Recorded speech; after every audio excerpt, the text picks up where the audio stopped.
Yo, what's going on, guys? EGL Talks Football. We're back again with another video. Hope you guys are doing well. Please do hit that like button, hit that subscribe button on your way in.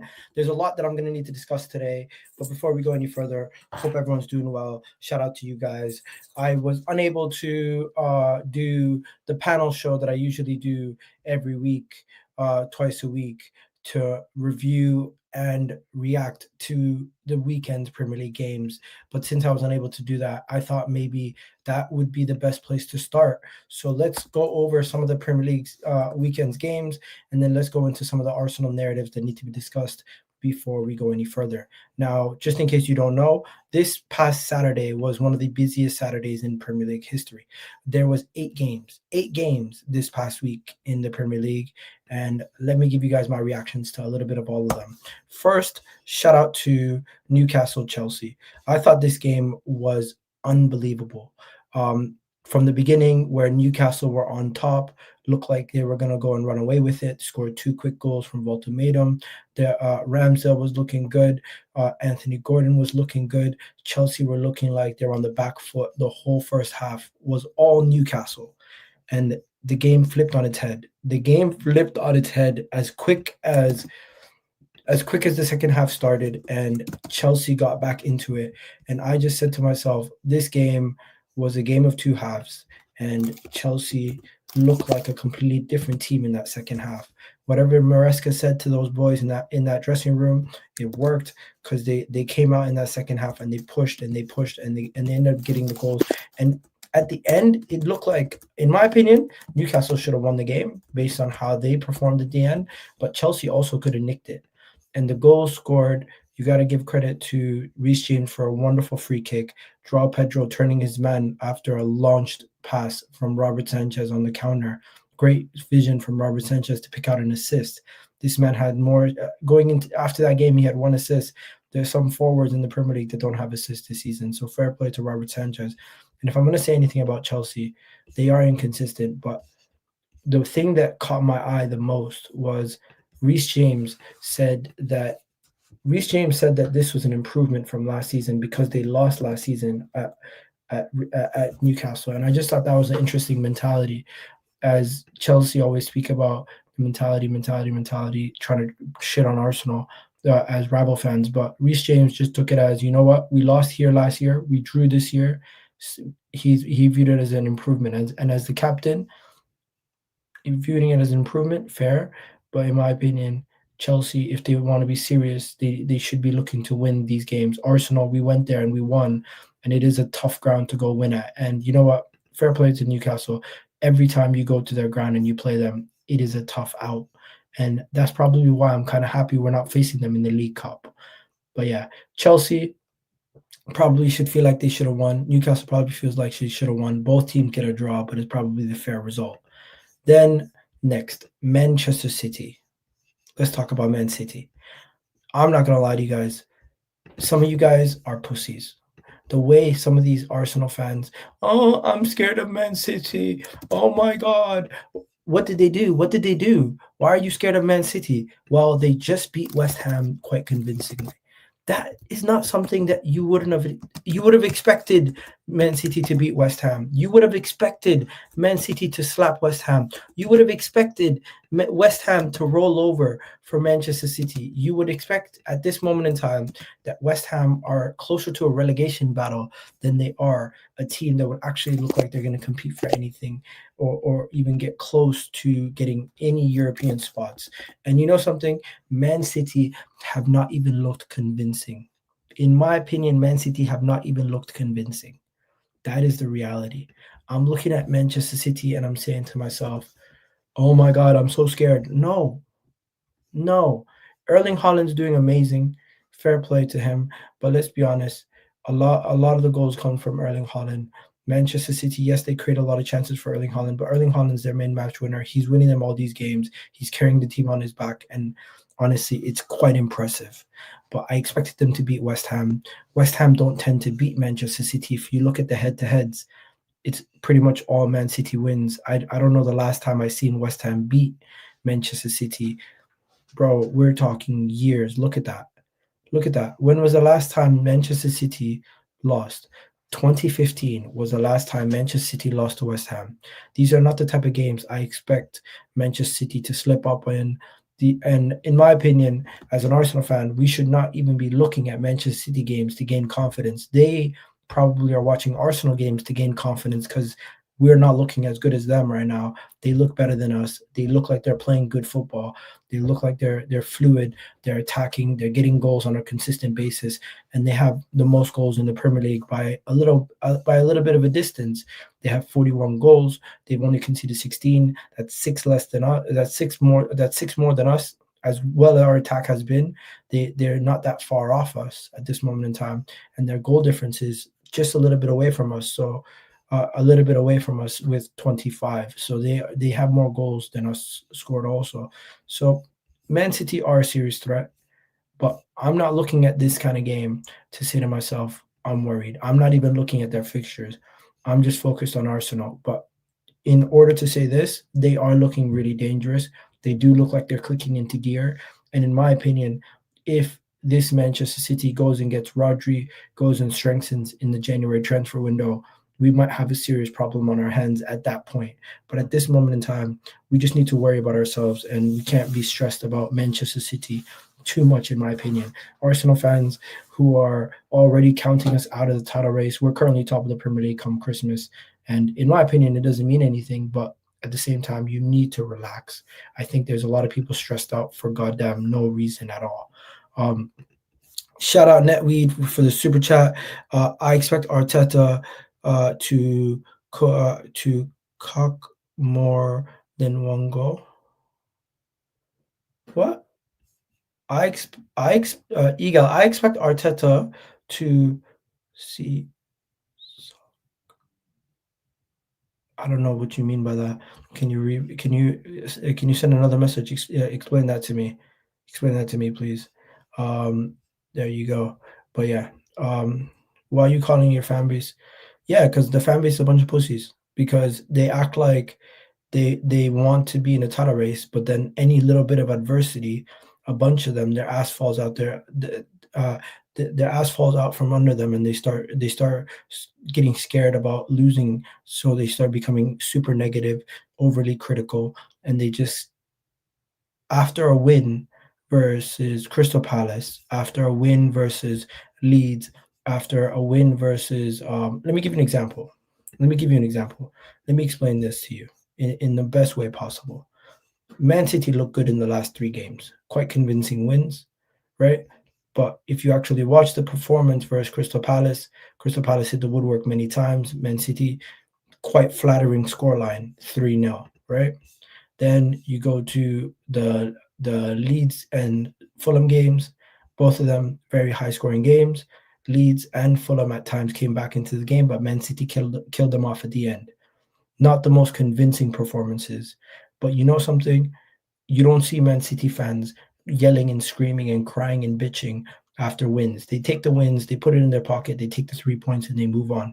They understand that not every game is going to be easy. We don't have a divine right to go and beat every team quite convincingly, and not every game is going to be easy, especially away from home against tough teams. Arsenal right now are on a really, really good run of wins and convincing performances over our last 20. I mean, our performances have not been that convincing, but we've been getting the results. And good teams, they just need to get results. But yeah, I do think a lot of the fan base have been extremely, extremely bitchy and moany for a team that's top of the Premier League, a team that has been top of the Champions League, a team that has been battled with injuries all season and still maintaining a level of consistency needed to go on to win. So yeah, tough. Wolves is a tough team. No, I'm not saying Wolves is a tough team, but you need to understand that the Wolves that we played, it's harder to beat somebody when their whole goal is to not let you even touch them. Where if they open up and try to fight you back, you're gonna find holes in their game. Let me give you an example. Joshua just fought Jake Paul. Jake Paul ran around and tried to run away from him for 6 rounds. When he fought Ngannou, who's a much bigger, stronger fighter, he knocked him out in under 2 rounds. When somebody tries to fight you, you have a better chance of beating them. When somebody tries to go toe to toe with you, it's easier for you to beat them. When somebody's whole goal is to just not get embarrassed, it's harder for you to break them down. That is the reality. Low blocks is a tough thing for a majority of teams to break down, and Manchester City have a good method of breaking down low blocks and slapping teams quite convincingly. Arsenal at this moment in time, we have to be honest with ourselves. Our strength is our defense, and against better teams, we have a better chance of slapping them than we do teams like Wolves right now and Everton and these guys. We've struggled historically with the Fulhams, the West Hams. These teams have struggled. We have struggled with them. But yeah, it is somebody saying double standard. It's not a double standard. Everyone gives credit where credit's due, but we need to speak about certain topics, and certain topics will be discussed. I will be speaking about Odegaard in a second. I will be speaking about Odegaard in a second. Please do give me a second. Let me just come back to Odegaard in a second. But hope everyone's doing well. Shout out to everyone in the chat. Let's continue with the Premier League fixtures, and let's continue with what we need to discuss, because there is a couple other things that we need to discuss. So we spoke about Man City, and next is the Liverpool Tottenham game. I'm not gonna lie to you guys. I did not watch the entire game in its totality, but I seen snippets of it. And from what I can see, this was a ridiculously entertaining game. Entertaining game, back and forth, moments of crazy things happening. Like two Tottenham players got sent off. There was a point where Tottenham had 9 men on the pitch with 2 men sent off, and Liverpool looked like the team that was going to concede, and they looked like the team that had less men on the pitch. But once again, this is a game where it's just weird. It was just weird. First of all, it took 56 minutes for the first goal to go into this game, and Liverpool, Alexander Isak, basically injured for the rest of the season due to a unfortunate situation with Van de Ven, where he breaks the guy's leg. Van de Ven has unfortunately broken Alexander Isak's leg. Isak will be out for the remainder of the season, and he's just had a terrible first season at Liverpool. It's very unfortunate, to say the least, and I just feel sorry for him.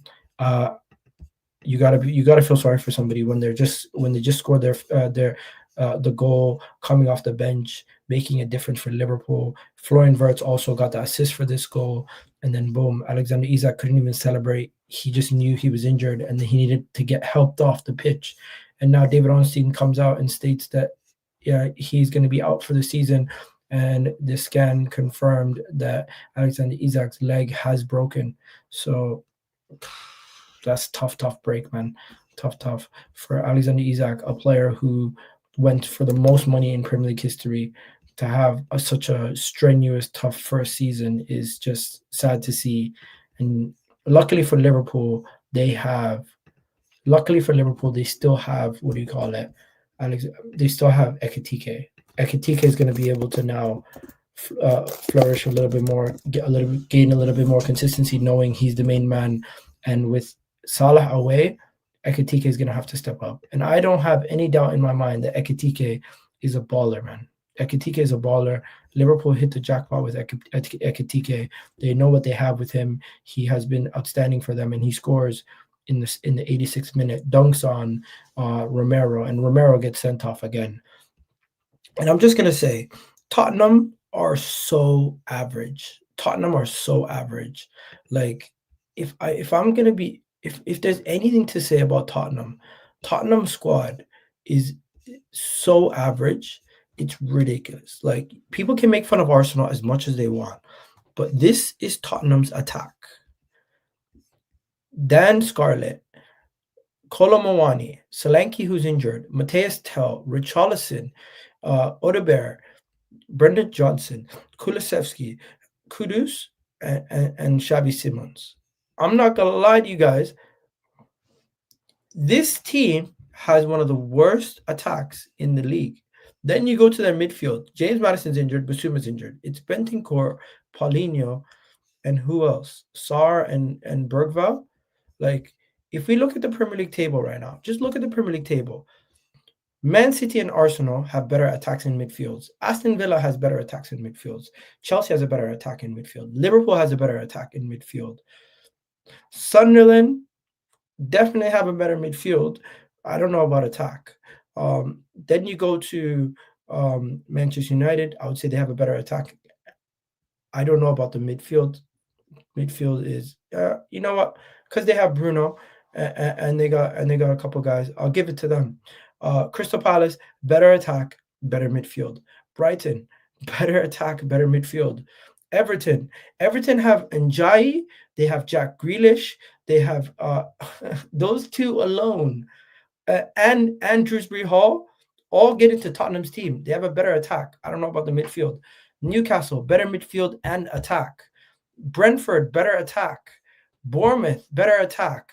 Fulham, better attack. Nottingham Forest, better attack and midfield than Tottenham. Tottenham are a mid-table club because of their attack and midfield. It is actually a joke. Leeds has a better attack. You're right. In my opinion, Tottenham have one of the worst attacks and one of the worst midfields in the league for a top team. And that is one of the reasons why they are average. That is why I don't blame Thomas Frank for the situation they find themselves in. And also, in case you guys haven't heard, players now look at Tottenham differently. A player leaving Bournemouth in Semenyo does not look at Tottenham as an improvement. He looks at Tottenham as a joke. Semenyo said he politely rejected Tottenham. Semenyo has politely rejected Tottenham in the sense to try to go to either Man City or Manchester United. And why wouldn't he? Manchester United more ambitious than Tottenham, and Man City is just a better club than both of them, to be fair. So I'm not surprised that people are rejecting Tottenham left, right, and center. They are actually quite poor. Still backing the team, but fans are worried because we've been in the position multiple times before and still won nothing. Understandable. That is understandable. What I don't get, what I don't like is watching Man City versus West Ham and sitting there like, oh, I'm so worried. I'm so scared. Oh my God, they're going to beat us. Like, we're still top of the Premier League. Aston Villa, 10-game winning streak in the Premier League or all competitions, and we're still top of the Premier League. We've had injuries. We're still top of the Premier League. They've been firing on all fronts for the last couple of weeks. We're still top of the Premier League. I get the concern. I get the criticisms of certain things in the team, but some of the noise that I hear, it's counterproductive. It does not help. What does it help if we're going to put so much pressure on our team and put so much pressure on ourselves when it's too early to even feel that kind of level of pressure? Like, the title race really begins and starts pushing hard late April, May. February, March, April. That's where you start maybe getting more nervy. But right now, I just feel like I'm just seeing too much negativity off one win, and then I'm seeing too much negativity off another win, and then I'm seeing more negativity off another win, and then when we draw, it's the end of the world. And if we dare lose a game, we're fucked and we're the worst team in the planet. Like, the reactions from Arsenal fans are not rational. Some of the reactions I'm seeing are not rational. We are currently being considered shit. People are saying we're playing like shit. But while we're playing like shit, this is what we're producing. We're winning games on a consistent basis, be it 1-0, 2-0, 3-0. Then we draw 2-2, and it's like, it's the end of the world. We're shit. We're not going to do nothing. And then we go then beat Tottenham, beat Bayern. We're the best team in the world. Draw to Chelsea. We're not winning the league anymore. We can't beat Chelsea, 10-men Chelsea. Then we beat Brentford quite comfortably. Then we lose to Aston Villa, and it's like, here we go. The bottle job is going to begin. We have a tough game versus Wolves. We have a tough game versus Everton. And it's like, yeah, you know what? Arsenal's just not it anymore. But other teams would love to be called shit and still win. We've in this run, this is what? This is 16 games. In 16 games, we have drawn twice, lost once, and our fan base is out here acting like we are garbage. We are one of the worst teams in the league, and we're lucky to win every game. I'm sorry. Yes, sometimes you are lucky. Sometimes you are lucky. Sometimes it's better to be lucky than to be good. But in my opinion, the way that some people are moving, they are so weak. The mentality is so weak. The mentality is so weak. We can improve on the performances, but the mentality from some of the fans, it's almost like just come at the end of the season, because every result, you can't be moving this wet. You can't be moving this soft after every performance. You can't. Let's go to the next one. Why did Arteta have a? You know what? I promise you, I'm gonna talk about Odegaard, and I'm gonna point out all your comments at the same time when I speak about Odegaard. Um, we we were second at one point. Why you ignoring the warning? If I'm not mistaken, it doesn't matter if we were second because we won our game and we're back up top. It only matters. It only. By the way, does it even? You know something? We need to speak about this. Does the Premier League table during the season matter as long as you win come the end of the year? Because the mentality from the fans is one game, West Ham win, you lose to West Ham, hypothetically they go top for one game until we play, and then we go back up top. Mentally, to some people, it's, oh my God, we're second again. Being first or second, as long as you're still in and around come the end of the season, you're still in a chance of winning. In my opinion, we need a gap. We need a gap between us and Man City for a large portion of the fan base to be comfortable. And that's just not the reality of what we're in right now. We don't have that gap anymore. We need to regain that gap, but we can. And I hear your super chat. I get the question. I get the concerns. I get the warnings or whatever you want to say. But in my opinion, it's not something that we need to worry too much about at this moment in time, because Manchester City and Arsenal have a long season to go, and being first or second or everything is just doesn't mean anything. It's a placeholder until come the end of the season. Reality is us being top of the table right now. It's not something to celebrate. It's not something to be proud of yet, because we haven't done anything. If we go on to win, then we can say, you know what? This is what we have to prove. We've won. We've done this. We've maintained this level of consistency throughout the whole entire season, and that's why we're here and we're going to win it. Come April, May, if we're still top by a little bit of a distance, maybe 5-6 points, then you can say yourself you're comfortably at the top of the table. 2 points. Every game week you're going to be second for a couple hours, or 48 hours or 12 hours, whatever it is, until you play your next game. As long as we continue to win, that's all that matters. We don't control what Man City do. We control what we do. So let's just win our games. Bringing it back to Odegaard, I promise you I will read out your super chats for the Odegaard comments. I will read those and I will get to them when I get to the Odegaard stuff, because I need to get to that in a bit. Let's go back to the games. So yeah, so we finished that one. Then Arsenal game came. You guys seen my match reaction. If you haven't already done so, I'll give you a quick little synopsis on what I thought about the weekend's games and the Arsenal game specifically. We kind of got unlucky in some sense, and we also got lucky in some sense.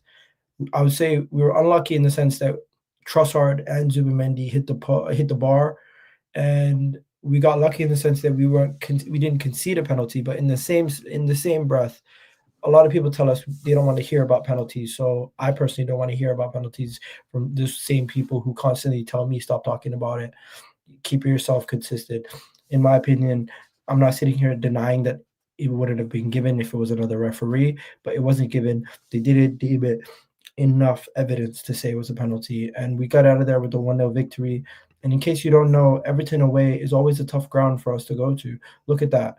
1-0, 1-1, 1-0 loss, 2-0 win, 2-1 loss, 2-1 loss, 0-0, 1-0. In the grand scheme of things, based on the performances we've had over the last couple of years away at Everton, it's not the worst result. It's a good result. It's just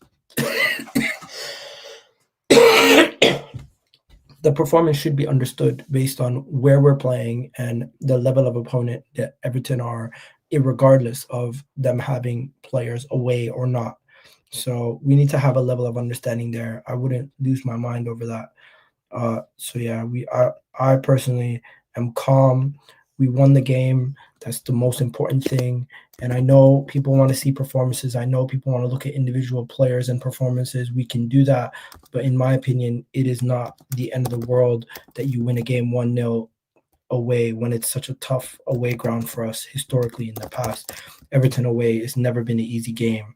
And yes, them having some players away should make it easier, but that wasn't the story on the day. But yeah. Let me read another super chat. I'm sorry, mate. We can talk whatever, but I'm Allegri until Arteta proves he's the man. 6 seasons coming second. Enough will be enough, but always. You know something? This right here is another point of like Arteta's partially the reason why you have raised your standards to the point where you're saying coming in second in the league or just coming short in the league is not good enough. Because yes, we've done it over the last couple of years, but Mikel Arteta is a big part of the reason why Arsenal has been rebirthed into a competitive side across all competitions. And as much as you might want another manager, you're not getting another manager until come the end of the season. And even then, I don't think Arteta is going to be going anywhere because I think we're going to probably win at least the League Cup or the League or the Champions League. One of those three, we're going to win them right now. And we're going to talk about the League Cup. But obviously, I think you guys who are questioning the manager, you're fully entitled to your opinion to question the manager.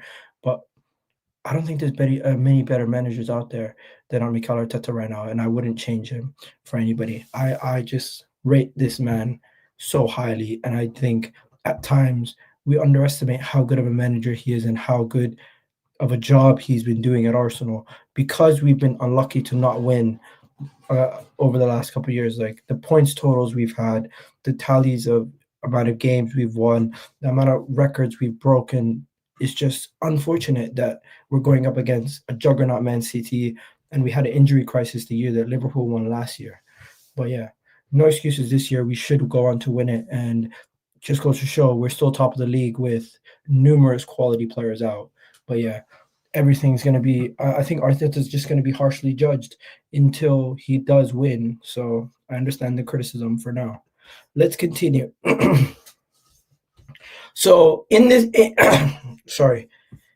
game versus Everton, the 1-0 win versus Everton, in that game versus Everton, the 1-0 win, there's a couple of things that we need to discuss from this game. So let's get onto the Arsenal website and let's go to analyzing some of these things quickly. Shout out to you with the Allegri comment. We're going to speak about Odegaard in a second, but before we go on to Odegaard, let me just, you know what? I'm just going to go on to the final game of the Premier League weekend that I wanted to discuss, Aston Villa and Manchester United. How are Aston Villa doing this? They win games quite convincingly with such little quality chances. Like they're scoring screamers on a regular basis. They are scoring. Morgan Rogers specifically scored 2 goals from distance where he bent it into the back of the net, 2-1. And I'm just saying, like they are making XG stats look like a joke. XG stats look like a joke to them. Now, Manchester United, they do have a little bit of an injury issue and some players out. And with a lot of the players out before the game, plus some of the players who left on international duty and suspension, you would expect Manchester United to struggle in this game. Villa are just a better team, but I want to show you guys something. This right here is nuts. Look at this. Scores a goal with 0.3 0.03 xg, then scores another goal with 0.03 xg. You're telling me he scored 2 goals with 0.06 xg? That is insane. The level of quality from Morgan Rogers, shout out to him. Like, fair play to Morgan Rogers. What a quality performance from him. What a standout performance from him. Fair play. And Benjamin Sesko, bro. I'm not gonna lie. People are cooking Gyokeres, but Benjamin Sesko, think about it. Ekitike scored this weekend. Voltamenum scored this weekend. Gyokeres scored this weekend. Isak scored this weekend. Sesko got 1 shot in 73 minutes. So I feel like people are cooking the wrong player on the wrong team. But yeah, and Cunha scored also, but like it's not like Cunha had that many goals. He has 3 goals all season. This is a guy who's Premier League proven, came into the team, should have been already firing. And a player who we were speaking about, we wanted last year in Ollie Watkins. He's not even doing much this year. Just look at this. Watkins has 3 goals all season in the league. All competitions though. What does he have? 3 goals all competitions in 24 games. Man's falling off a cliff, Ollie Watkins. But yeah, that's just that. Let's get into some other stuff though before we go, and that's kind of recapping the weekend's games. I kind of needed to do that. I haven't been able to do that yet. Let's get into the Odegaard discussion. But before we do that, I just need to show you guys some little clips from the Everton game. So the Arsenal website, they analyzed some of the stuff. So Arsenal analyzed some of the moments from the Everton game, and I'm just going to show you guys some of the moments that they analyzed. And I thought these were important moments. They're like defensive shutout. Yeah, we did well defensively, dealing with headers. Raya did well too, as he always does. But I thought they also highlighted how crucial Declan Rice was. They spoke about how Saka was working with Timber in trying to create space, and Saka really has been carrying the team. And they also spoke about how Saka has been setting up Timber throughout this game. But I thought this was crucial right here. Timber in this situation should have been able to find a way to get the ball to Gyokeres. He had a step ahead of him before he cut it back to Saka. I get it that Saka should have probably dealt with it better also, but I just thought in this moment, I said to myself, you know what, that should have been a goal. I know we hit the bar twice later on in the game, but that should have been a goal. That should have been a goal.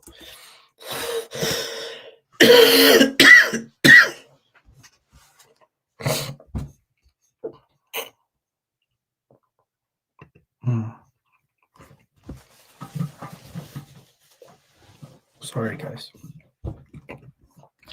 But yeah, bro, can I politely ask why you mention referees when Arsenal drop points, but when referees favor Arsenal, you say nothing?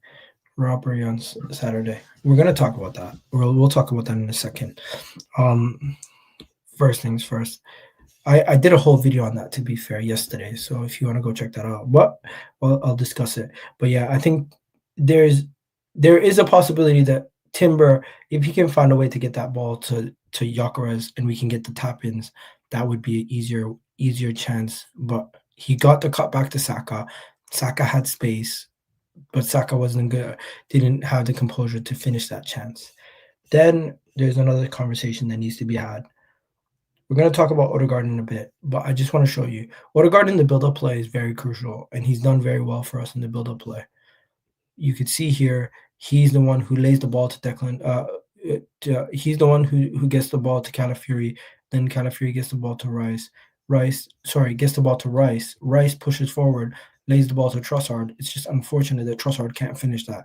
With the amount of space that Trossard has, he should be able to finish that either near post or far post, but he didn't end up doing it. Another situation here, Odegaard and Saka need to do better with their link up in that situation. Odegaard is actually the one who set up Zubamendi's chance. Zubamendi hits the goal again, and it doesn't go in. But yeah, it's just unfortunate. Okay, let's get into some of these refereeing decisions. So you guys want to speak about this refereeing decision? Let's talk about it. Where is it? Where is this refereeing decision? Here it is, right? So let's talk about this refereeing decision. This refereeing decision is going to be spoken about a lot, and it's really annoying. The amount of conversations you guys want to have around this refereeing decision is so stupid. But here we go. First things first, right? Bro, can I politely ask why you mentioned the referees when Arsenal drop points, but when referees favor Arsenal, you say nothing? Robbery on Saturday. Number one, I've seen this exact same situation where we did not receive a penalty from this against Aston Villa. We ended up losing that game. We also ended up losing the league by small margins in that season. Also, in this clip here, yes, Saliba makes contact. I'm not denying that you couldn't given it as a penalty, but at the same time, they felt like it wasn't clear and obvious evidence to say that this, number one, the player was going to gain control of the possession, and number two, that this was preventing a clear and obvious goal scoring opportunity. The player is facing away from goal. He does not have control of the possession, and there's so many different factors. So it's a subjective decision. And I'm not going to sit here and just be like, hey, when referee decision faces Arsenal, I do normally point it out and say, you know what, we kind of got lucky there. But in this situation, yes, we got lucky. Is it a situation where I'm going to say, oh my God, we robbed Everton? No, because Everton also were lucky they didn't lose the game 3-0. So in my opinion, the performance in itself, Everton did not show enough to say that they got robbed. And even if they did concede a penalty, there's not enough evidence to say that they wouldn't have lost the game 2-1 with the way that we're pushing. So I don't think it's a clear and obvious robbery. What you can say is maybe they missed an opportunity to equalize the game, and that is true. And you can look at that and maybe that changes the game. But in my opinion, I'm not sitting here saying it's a robbery for Everton simply because I don't believe it was a robbery. I think these referees make these poor decisions on a regular basis. I have to suck it up. And the same people who tell me to suck it up every single time are now the same people saying you can't talk about refereeing decisions. You can't have your cake and eat it too. Which one is it? Do you want to not speak about referees and control what you can control? Or do you want to complain about referees? And by the way, the penalty that we did receive, I can't hear anybody complaining about it because the guy had two hands in the air and tried to play basketball. So there you go. And you know what happens? Every time we do speak about refereeing decisions, it goes straight back to Odegaard versus Liverpool. Even then, I said we got lucky. I personally wanted them to get the penalty so we wouldn't have to hear about that every single time. Bro, I thought on Isak's injury, it's bad. Yeah. Okay, bro. Thoughts on Isak's injury? I actually spoke about that. If you go back, I left a timestamp. I spoke about Isak's injury at 13 minutes into the video. So go check that out. I spoke about that 13 minutes into the video. So yeah, that was already spoken about. So yeah, shout out to you for the super chats, bro. Shout out to you for the super chats. Now let's talk about Odegaard. Let's talk about Odegaard. And when we're talking about Odegaard, I need to go pull up Dan Potts' video that he just did on Odegaard, and let's see what Dan Potts has to say on Odegaard. Quick reaction to Dan Potts. I personally disagree. I disagree totally with a lot of the stuff around Odegaard and the conversation around Odegaard, and I'm going to explain to you guys why I disagree. But before I do that, I need to go to this video with Dan Potts, and I feel like he's a little bit more worried than you should be at this moment in time. But yeah, let's get into it. Let's see. So this is the Odegaard section of the video. I needed to do this. Odegaard as a conversation keeps happening. So let's talk about it. Everton pen shot. How many minutes are we at? 39. All right, guys, we're at the juicy part of the video now, so let's get into it. Odegaard, the debates, the conversation around Odegaard, it's nuts. First things first, this is a video with Dan Potts, and shout out to Netweed. He said, Egal, Odegaard will lose us the league. Clip this. And then the next one is, why did Arteta have to meddle with Eze at 10 since he pushed Odegaard back into our team? We've dropped 6 points, 6-point lead. This is not acceptable. So yeah, first things first. Odegaard losing us the league is a wild take. Odegaard is one of our better chance creators in the team, and I'll show you that in a second. And number two, Eze has a role. Odegaard has a role. They're both going to play, and Eze is probably going to have a big part to do with us trying to win the League Cup in our next game versus Crystal Palace. But yeah, let's talk about this video with Dan Potts quickly. Assembled now that we've put together in this summer is definitely good enough to go and win this league. We're top of the Champions League and we're top of the Premier League. We've got the Carabo Cup that we are very close to being in the semi-finals of again. And then we've not even started the FA Cup. What we have done is drawn Portsmouth, which you'd like to think is a lot easier than the last watch.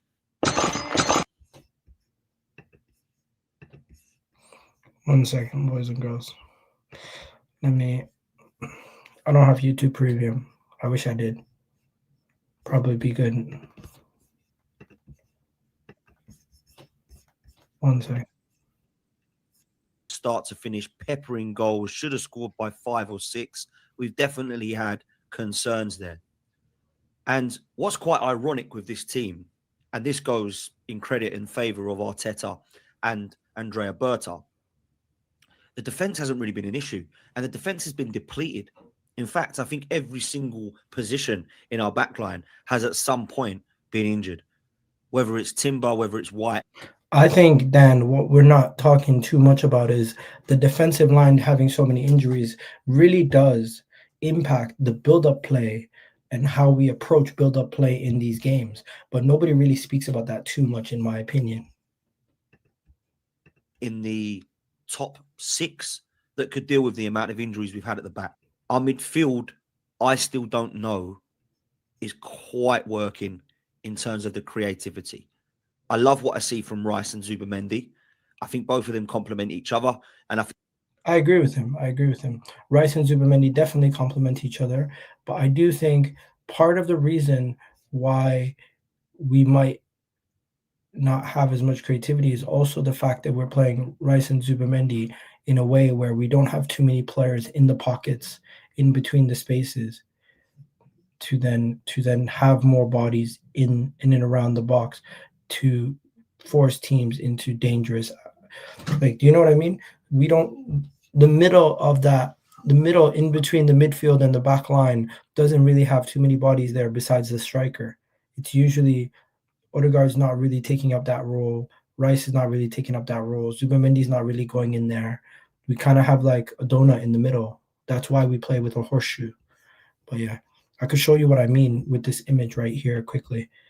Let me just show you this. The way that we use our midfield, you have Odegaard there, you have Declan Rice there, you got Zubimendi there, and Calafiori tucks in. But who's really in this danger area in the middle? Then we play out in the wide areas, which is a little bit more predictable. Maybe if we can find a way to get more bodies in and around in the middle, we can then see we wouldn't have as much creativity issues. But yeah, let's continue with what Dan Potts is saying, because I do think he has a point that he's going to get to in a second. So yeah, let me get to that. I think the reason Declan Rice is having such a dominant and excellent year is because of the signing of Zubimendi. Albeit there's certain flaws in his game in terms of his physical presence at times. I think he does get caught out defensively, but certainly on the ball, I think he's excellent and technically gifted. So it's not those two in midfield that is the issue. It's the person in front of them. And I have an issue at the moment with that. And I think the reason that I've got a problem with how we're playing at the moment comes down to that one position. The number 10 position, and he's referring to Martin Odegaard. I'm just going to fast forward quickly just so I can get to from a piece of trickery from Saka, whether it be delivering into the box, whether it be shooting, we're not scoring. And that needs to change. It needs to. Now, we can all look at the striker, and maybe people think that it's going to be him that I'm selecting. I've done my Victor Gyokeres chat. I'm giving him time, but I'm saying that I might have got this one wrong. You can do that. You can say, I think he'd work. Or I think it's too early to write off Victor Gyokeres also, Dan. But hey, everyone's entitled to their opinion. I think you're giving him time. I'm also giving him time. Shevchenko didn't work. Liverpool have done it. Arsenal have done it. How many years have we tried to fit a centre midfielder to actually cover for Patrick Vieira? None of them did. Song, no, good player, but no. Xhaka, good player, but no. Coquelin, good player, but no. How many players did we have in that position before we found one? Torreira, Guendouzi, and then we find Thomas Partey and Declan Rice and these guys, and we're like, finally, we've got someone who's of that level now, or at least gets near to that level. Maybe we haven't got the answer up front yet in Victor Gyokeres, but I think he deserves more time. He deserves the season. Absolutely, he does. I'm just going to stop you guys there because I feel like I need to find the exact moment, and there's going to definitely be an ad playing. So yeah, let me just go fast forward a little bit longer. But yeah, I think the main conversation that everyone's having around Odegaard is a little redundant. And let me show you guys what I mean, because this video right here gives you a better understanding of around the Odegaard conversation, in my opinion. That quad non-habet, you cannot give what you do not have. So I do not criticize people for not doing things that they are not specifically able to do, because it's just stupid. This is one of the best wingers in the world. Would it make sense if I came here every day and I just lamented how much he doesn't score with his head? Like if I was just like, look, Cristiano Ronaldo is a winger and he scores a lot with his head. Gareth Bale is a winger and he scores a lot with his head. It wouldn't make sense, because that's simply not his game. Or that's a facet that he doesn't have in his game and that he will never have in his game. So why are we even talking about it? Number two, a lie told often enough becomes the truth. So when you just lie and lie and lie and lie, it eventually becomes true to even people that don't even believe it. And then number three, confirmation bias. Confirmation bias is when you only look at the facts or evidence that tally with your personal beliefs and you just stand there, even when all the many other things point to the fact that that thing is not true. Who do you see in this picture? I don't know who you guys see, but I see that looks like Martin Odegaard. I don't see Cesc Fabregas. I don't see Kevin De Bruyne. I don't see Frank Lampard. And I don't even see Bruno Fernandes. I see Martin Odegaard, a man with his own specific traits, attributes, and abilities. I made this point when I was talking about Isak, that people don't actually know how to voice what they're actually thinking. So when people were saying Isak is the best striker in the world, what I feel they actually meant was, this guy is the only striker that plays in the way that I want my number 9 to play. But that's very different from saying whether somebody is good or bad. Because when I see people say that this guy is average, he's not good, he doesn't know how to pass, he's not effective in the final third, he's only good as a number 8, I'm like, number one, I don't know whether we are watching the same game, number one. Number two, the facts don't agree with you. But that's me to believe you are suffering from confirmation bias and you are not actually adequately voicing what you want to say. So, for example, in the game yesterday, there was this beautiful chance that Arsenal had on the break, and Odegaard overplayed the pass. It was a very poor pass, and it killed the entire move. And of course, once this happened, everybody, you see, I told you, this guy's not good, this guy's not good, this guy's not good. So forget about every other thing that happened in the game. Forget about all the other amazing passes and all the other chances created. This is proof that what I've been thinking is correct. Ooh, come on, man. So let's look at shot creation actions. This is the number of times you do something that leads to your team having a shot, because that's one thing I hear. Because if Odegaard is somebody who all he does is pass the ball backwards, he's always deep and near the goalkeeper, he's not effective in the final third, etc., etc., etc., he shouldn't be high up on this list, right? Oh, whoa. He's number 4. And of course, I'm using per 90 because this is a guy that's been injured for almost half of the whole season. The only people ahead of him are Bruno Fernandes, arguably the best number 10 in the entire world. Ryan Cherki, again, a top, 3? Number 10 in the entire world. And Jeremy Doku. That is a list where he's even ahead of Bukayo Saka in terms of the chance creation. And I also wanted to cite something that's also very pertinent. This is... Okay, let me stop right there. In case nobody knows what's going on right now, he's basically saying Odegaard is being criticized for not creating enough chances and not scoring or not setting up the team with enough chances. But then you look at the list of the top creators in the Premier League, and you have Jeremy Doku, you have Ryan Cherki, you have Bruno Fernandes, and look at that. Who's in 4th place per 90? Martin Odegaard. And the reason why he's doing per 90 is because Martin Odegaard has not played many games this season. He's had 4 games where he played 90 minutes. 4. How many of these shot creation actions are from a live pass? That's in open play. 26 out of the 33. So this is not like maybe he's just spamming free kicks or whatever. This is a higher percentage than even some of the other guys in front of him or around him. But that's just shots. It might be nonsense. So let's look at goals. Goals specifically. Actions that directly lead to a goal. Well, yeah, he'll probably come down. Oh, no. He's actually better. He's number 2. Damn. Like, in the goal creation action, he's actually number 2. This is in the entire league for this season. Now, here's something I want you to notice. Where is the person, and I'm not doing this as criticism, where do you think the person who everybody is screaming and shouting should bench Odegaard, is better than Odegaard, that we should move on from Odegaard for? He's number 82. He's 82 on the list. This is even shots. This is not even goals, because goals might be unfair. These shots, just things that lead to a shot.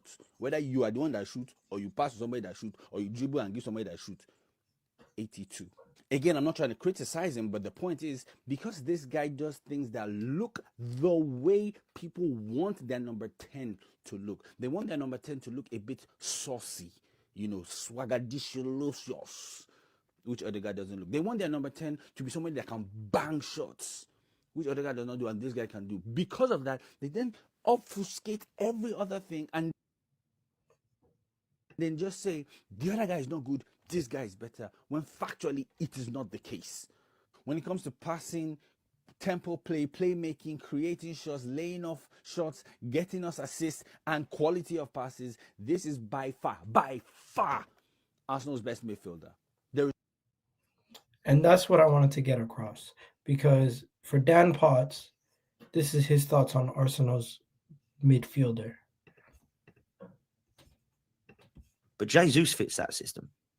And Jesus has been a good footballer. I wanted to upgrade on him, and I still think we should. But if he's fit, it's only my thought process. Doesn't mean it's going to happen. Doesn't mean if we drop in Odegaard and Jesus, all of a sudden we're scoring 4 or 5. I'm not saying that's going to happen. But I do look at the play of Saka and Martinelli alongside Jesus, and I liked it. I do look at Odegaard in behind, threading balls to either one, Jesus pulling strikers apart and allowing that space for Martinelli and Saka. I do look at that. And I think with Rice and Zubimendi now behind, instead of Partey and Xhaka, there might be more. I would say it's like... Basically, Dan Potts is saying that he thinks Odegaard out the team, there might be more from others.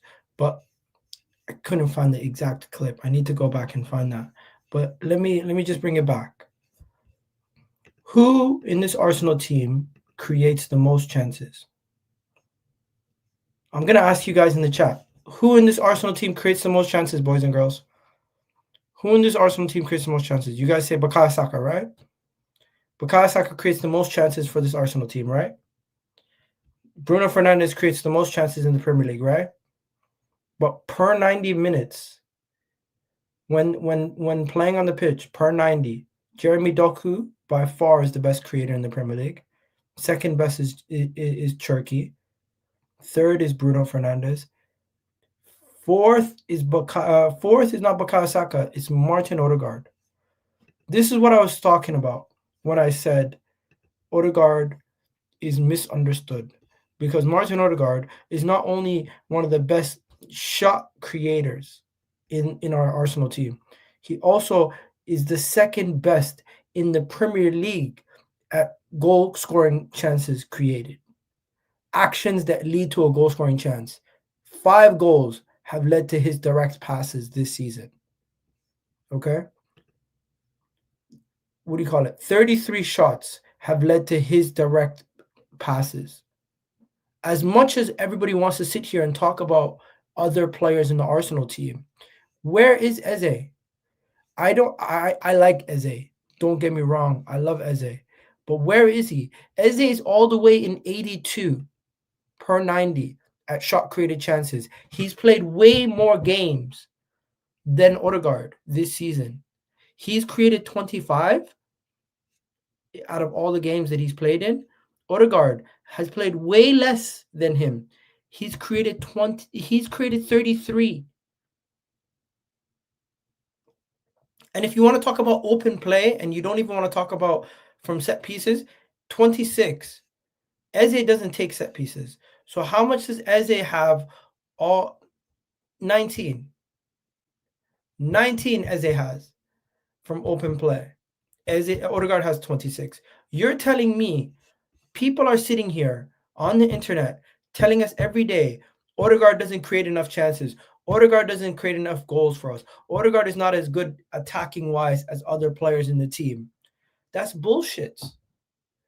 Statistics tell you Odegaard is one of the best in the league, let alone the Arsenal team. He is the best.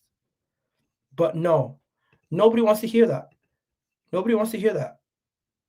Odegaard ain't good enough to win the league, mate. Odegaard is the second best at creating goals in the league. And you're telling me he's not good enough to help us win the league? Get out of here. Take Eze out of the North London derby. We beat them 4-1, mate. Bro, we've been beating Tottenham at the Emirates for years without Eze. I'm not sitting here crashing it on Eze. I'm just simply saying the logic of saying we're a better team without Odegaard is nonsense. It is. It is nonsense. We are a better team with Martin Odegaard playing well. We are a better team with Bukayo Saka playing well. We are a better team with the centre-back pairing of what do you call it, Saliba and Gabriel. We are a better team with what do you call it, the likes of Timber and Calafiori in the team. We are a better team, and we need to find a way to utilize Eze and Odegaard somehow in the same team, if possible. Or somebody find a way to get some of these guys all working somewhere. We need to find a way. But, bro, we're in 2025 and man's out here asking about Qabil's. Random. We don't talk about Qabil's now. What are we doing? Shakadas nigga Joji. Imsajirwa now. Nigga Dawahas. Anyways, yeah, so that's my whole thing on Odegaard. I feel like it's nonsense. The whole thing around Odegaard is nonsensical. Eze or Odegaard, no. We can play with both of them. We can find a way to get them both in the team. We can find a way to make it both work. Okay. Now let's talk about Gyokeres. Is Gyokeres an issue now? Is there an issue with Gyokeres? In my opinion, I'm not looking at Gyokeres and I'm not sitting here and I'm not too concerned yet. I'm not. In my opinion, Gyokeres is still a quality player. Gyokeres is going to get a bunch of opportunities and Gyokeres is going to continue to push on. I'm not too worried. I think a lot of the stuff around Gyokeres and a lot of the issues around Gyokeres stems from him being unable to deal with the level of physicality sometimes in the Premier League and him just trying to get himself acclimatized to the level of physicality in the Premier League. That is one of the things that he needs to deal with. But once you do that, I do think I look at Gyokeres and I say to myself, is he getting enough quality chances? Because shots on target, he's not getting many shots on target. Per 90, he's not getting many chances on target. Where is Victor Gyokeres? Victor Gyokeres right now, per game, he's getting 0.62 shots per game. So that means on average, he'll maybe get 60% of his shots on target if he gets one shot per game. That's not good. Because there's other players who are getting, like Erling Haaland, for example, will get 2 shots on target per game because he will get at least 4 shots per game. Gyokeres is not getting nearly enough shots per game to even be a threat for Arsenal.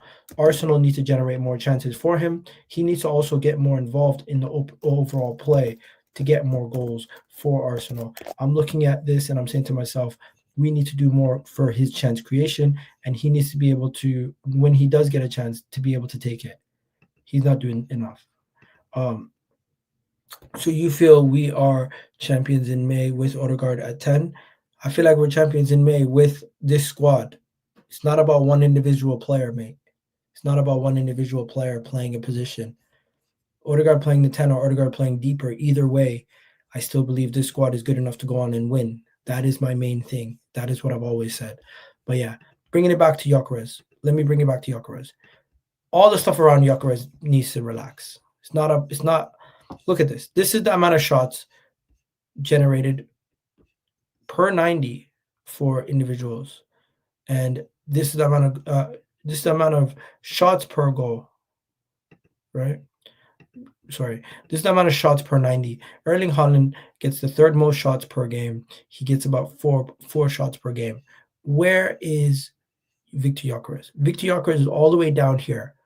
He's getting 1.9 shots, so almost 2 shots per game.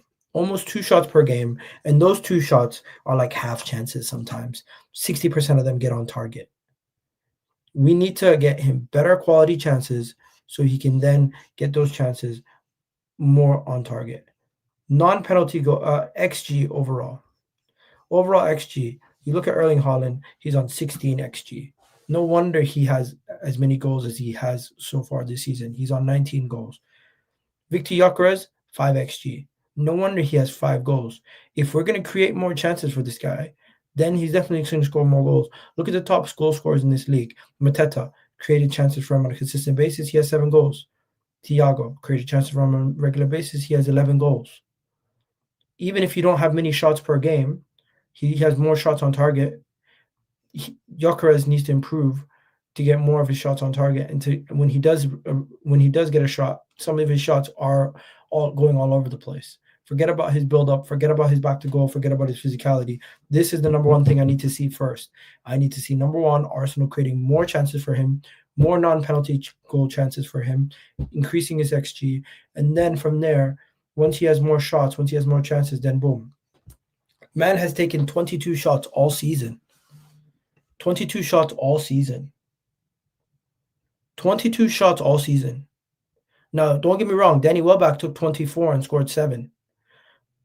Right? But look at that compared to Erling Haaland. Erling Haaland has taken 64 shots and scored 19 goals. You generate more chances for the player. They take more shots. They're going to score more goals. Simple. It's simple math. I don't know why people need to complicate things. Football is very simple at times. I don't need grand equations to tell me that Victor Gyokeres is not getting enough chances. He's not getting enough shots on goal. And if you look at some of the best goal scorers in this league, Mateta, who's on 43 shots, has 7 goals. Gyokeres has 2 less goals than Mateta with half the shots. Half. Erling Haaland has, what is that? What is that? Man has literally 4 times his shots. 4 times. Almost 4 times the amount of shots that Victor Gyokeres has taken this season in similar amount of games. This is the main reason why our striker is not scoring. We're not generating enough chances for him. He's not getting enough shots, and it's simply down to the numbers. Look at Semenyo. Semenyo has 8 goals. Why the hell does he have 8 goals? He has 36 shots. He generates 1 shot per game. It's very simple math. Very simple math. 1.7 shots per game. For Joao Pedro at Chelsea. What are we doing? We need to do better. We need to do better. We need to get more chances created for these guys. We need to generate more chances, because once we generate more chances for them, they're going to score more goals. It's that simple. I don't think we need to overcomplicate it. We're overcomplicating it at times. But yeah, Victor Gyokeres cannot thrive as a Costa-type player. It's not even about that. It's not even about that. The service is terrible. The lack of creativity is visible in the team. And if I go to the Premier League and I just say Arsenal overall expected goals, we're third. We're third with overall expected goals. But the shots that total shots per game, we're third. Shots on target, where are we? We're all the way down. Bro, we're mid-table, which with what do you call it? Shots on target. Shots on target. We're mid-table when it comes to the percentage of shots that we take, and the shots that are on target and the chances that we create. We don't create enough chances, in my opinion. But somehow we're fourth when it comes to non-penalty goals, XG. So yeah. Finally, let me finish it off with this point right here. Arsenal are in a good situation. We are in a good situation. Irregardless of what anybody says, we are in a good situation. We find ourselves in a good situation, and I'm not too concerned about the season at this moment in time. But being top at Christmas doesn't mean anything. Being top of the Premier League at Christmas does not mean anything. This means nothing. This means nothing if you don't win the league. Arsenal being top of the Premier League at Christmas means nothing in the grand scheme of everything that you could talk about if we don't win. We need to win for this to mean something. We need to win for this to mean something meaningful come the end of the year. So here's where I think the real advantage lies in Arsenal being Arsenal's biggest advantage is simply because we are currently top of the Premier League table, having already played at some of the toughest away grounds this season. Everton away, done. We've played there. Aston Villa, done. Chelsea, done. Sunderland, done. Right? We've already played at some of these grounds. Newcastle away, Fulham away, Liverpool away, all done. Right? We already have Manchester United away, done. So all these tough grounds we've already traveled to. We've already traveled to majority of these tough grounds. Now, I'm just going to show you guys the Premier League table for Arsenal and Man City that I am looking at. And this is what it is. I need to see how many away games we have remaining that I think are really tough. Because in comparison to Manchester City, I think we got some of the easier away games remaining this season. Look at this. Wolves away, still need to go. West Ham away, Forest away, Leeds away, Bournemouth away, Spurs away, Brentford away, Brighton away, Palace away. Those are the games remaining. Plus, of course, Man City, right? Then you look at Man City's away games. They got Chelsea, Liverpool, Sunderland, United, Everton, Spurs, Bournemouth, and then some of the other ones down the table. My point being, we have gotten some of the toughest games out of the way already this season. That only gives us more confidence going into the second half of the season. Then let me show you guys another graph, because I know you guys love your graphs. This is Arsenal. One second. Where is it? You know when you're looking for something, you can't find it.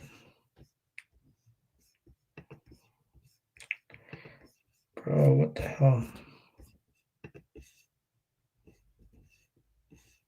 Okay, this is Arsenal's second half of the season. This is Arsenal's second half of the season, this season, compared to the 2023-2024 season. So hypothetically speaking, that season we went on a ridiculous run and we drew 2 games, right? This is last season compared to the back end of our season. So we could have a really, really good run second half of the season with the amount of easier games we have. Just look at that. Palace, Burnley, West Ham, Fulham, Newcastle, City. That is the running to end the season. Going into the new year, you play Bournemouth, Liverpool, Forest, United, Leeds, Sunderland, Brentford, Spurs, Chelsea, Brighton, Everton, Wolves, Bournemouth, City, Newcastle, Fulham, West Ham, Burnley, Palace. I think the amount of fixtures that we have remaining come the second half of the season should give us more confidence going forward. Like, I'm not too concerned about the remaining fixtures as much as I would be the fixtures that we had to start the season. We had a tough start to the season and we dealt with it quite well. So we find ourselves in a situation where we're ahead. I'm not too concerned, and we just kick on from here. Big up Netweed once again with another super chat, bro. You're the MVP of the show today, man. Really do appreciate it. With another super chat, what does he say this time?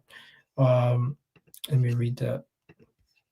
He says, bro, we have Brighton and Villa next. Really, Gyokeres needs 3 goals from those 2 at least. A goal has to do better, but Odegaard lies too deep. I think Odegaard does his job from deep better than he does in that final third. He needs to improve his final third passing, in my opinion. But yeah, I do think we need goals from Gyokeres. But let me just move on to the Palace game. We need to beat Palace. And I'm just gonna ask you guys, what's your lineup versus Palace? Let's get into it. Let me know, guys. Are you guys playing Kepa in goal versus Palace? Because I'm playing Kepa in goal versus Palace. You guys agree?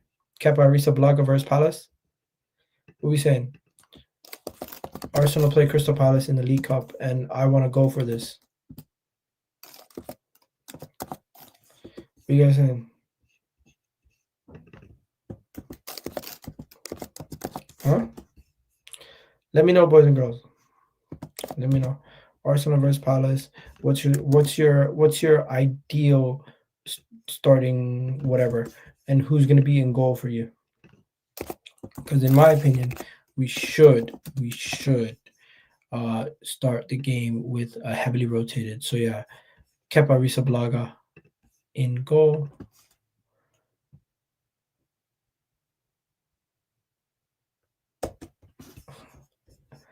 No. Bro, nobody's triggered by Kabila. I just don't think it's something that we should be speaking about. Anyways. Kepa Arrizabalaga, we have no choice in the back line, really. Who could we change in the back line? Miles Lewis Kelly in. Maybe you go Norgard and center back. And that's maybe the back line. What do you think? Wrong thing.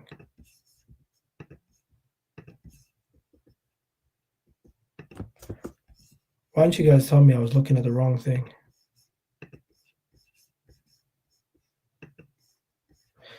So yeah.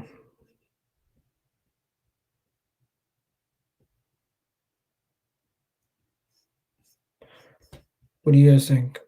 You guys agree with that back line? Let me know if you guys agree or disagree with that back line. In my opinion, I think that's the best back line we could potentially play with. I think that's the best lineup I could go with for this game versus Palace. Unless we do something crazy and we play Saliba out of position, which I wouldn't do.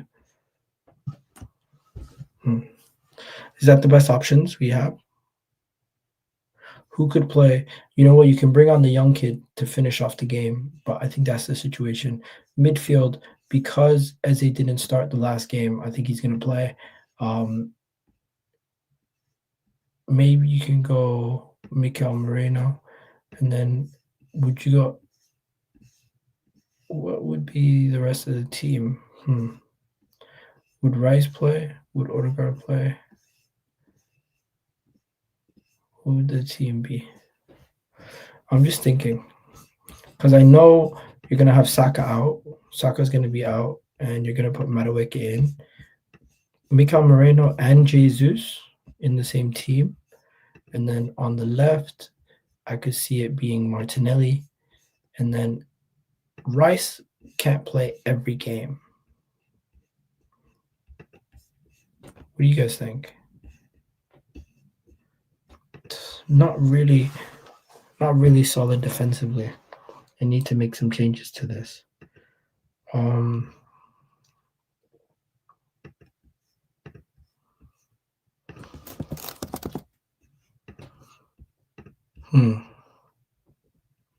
What do you guys think?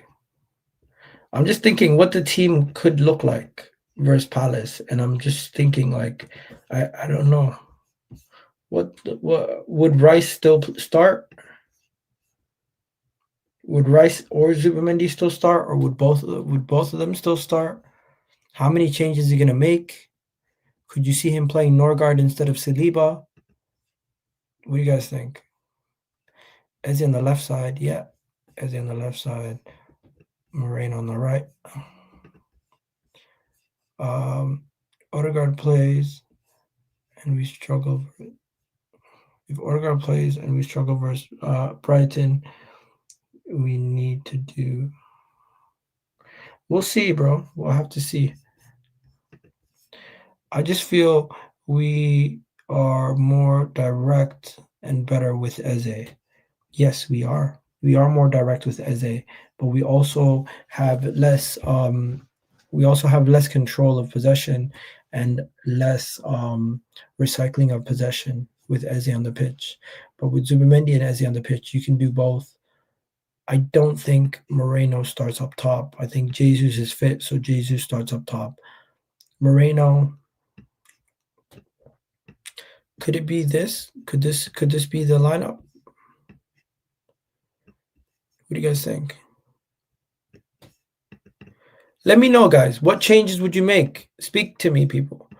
Play Jesus left wing, Gyokeres up top. I doubt that. We don't need so much possession. We have quality.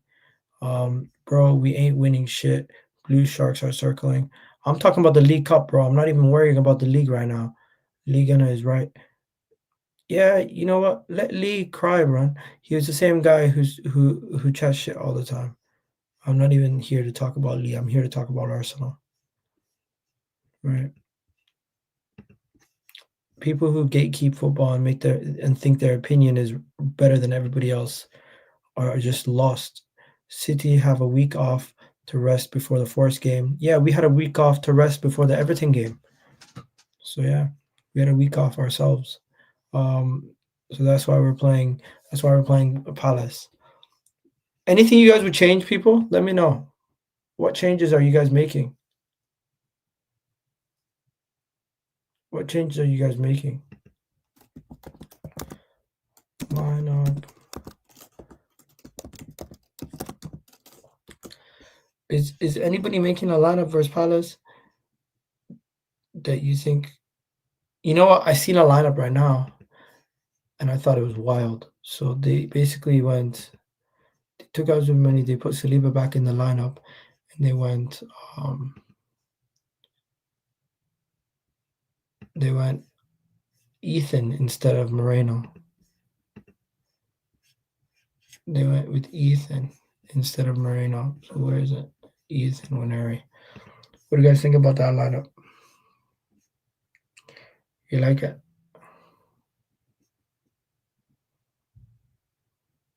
You know what? Now that I think about it, I think he's just gonna go with. I think he's just gonna go with a lineup with Norgard and Moreno with Eze.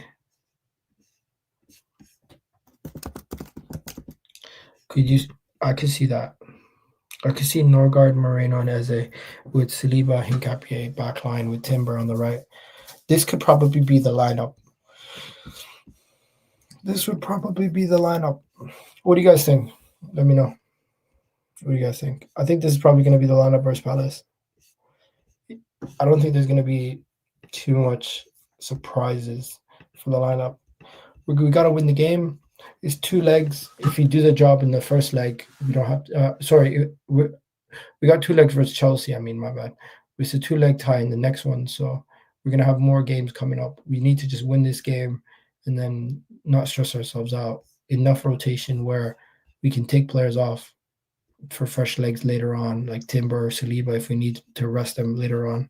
Saka, Gyokeres, Odegaard, Rice, Zubimendi, they don't even need to play this game. Simba, large team, where's spreads?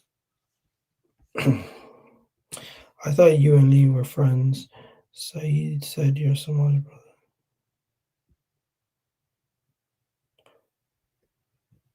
No, I'm cool with people, man. I'm cool with people. Yeah, me and Lee are cool. Me and Saeed are cool. I don't have issues with anybody, bro. But yeah, I don't know. Score predictions. If I'm gonna give a score prediction for the game, tough. It's always tough to give score predictions for a game where you don't kind of have any idea what the opponent's gonna do.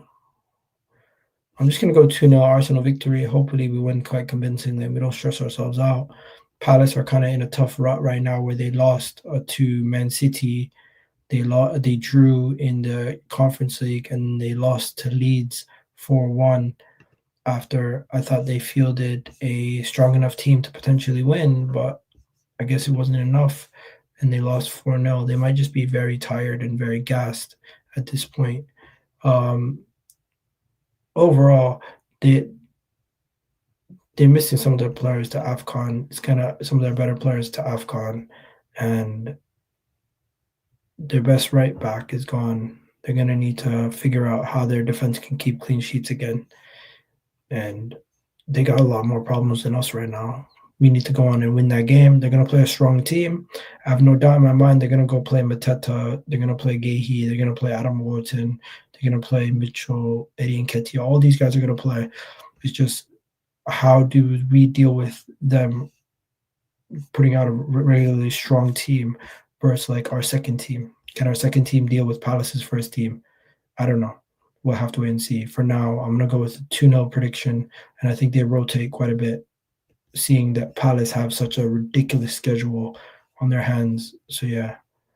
And then Palace do play Tottenham at home the following day, or the following 3 days. So, we'll see. But, yeah. It's not the end of the world, boys and girls. Arsenal's going to do this. Saeed should support you.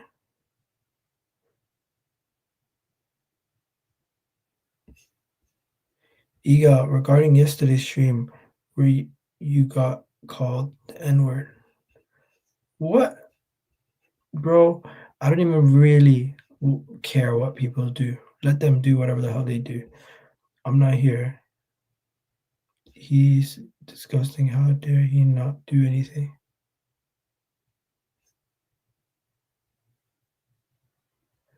Bro, I don't know what people talk about, man. Let these people do what the fuck they do. I do my own thing. I have my own life to live.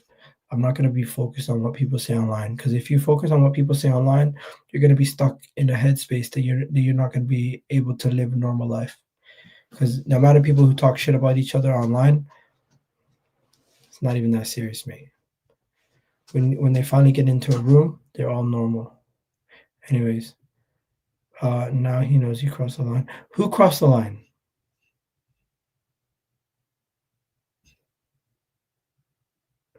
Who crossed the line?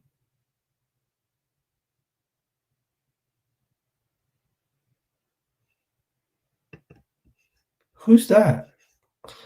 All due respect, I've never heard of this guy. Who does he support?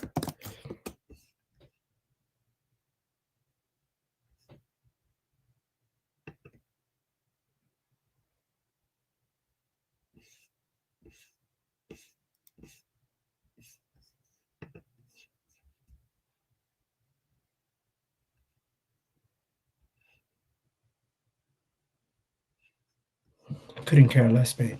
Anyways, we're going to wrap it up here. You guys have yourselves a wonderful day. I'll catch you guys in the next video. Love for the love. Ego Talks Football. We're out of here, people. Peace.